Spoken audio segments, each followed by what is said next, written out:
Good morning mga kagulay. Dahil 14 days na po yung ating talong, mag-a-apply na po tayo ng pangalawang abono.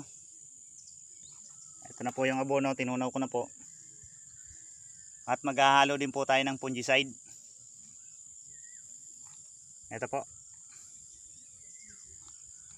Ang ginawa ko po mga gulay para hindi na po ako magkutsa-kutsara, sinukat ko na po dito sa lata ng sardinas.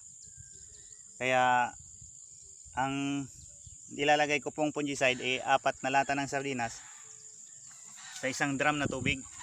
Yan, nilagay ko na po yung iba. Lalagay ko na rin po ito.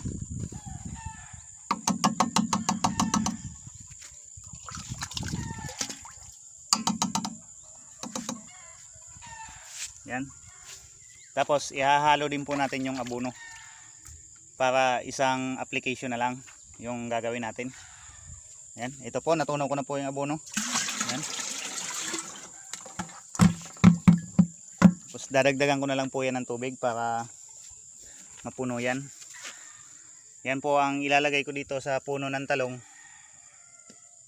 para hindi po sila tinamaan ng punggos, kasi mayroon na pong tinamaan dun sa dulo.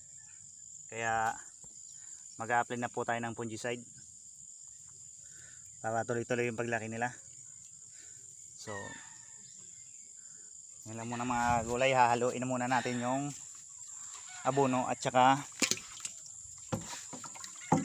fungicide. Yan, dilaw na mga gulay dahil sa fungicide. Parang asupre yung fungicide, amoy.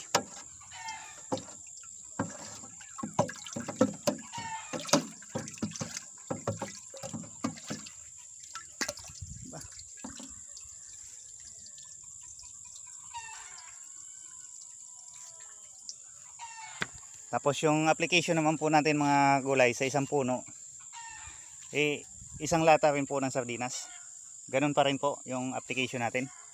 Isang lata ng sardinas sa bawat puno ng ating talong ang ilalagay natin. So yun na muna mga gulay. Mag-a-apply muna ako ng fungicide at saka abono.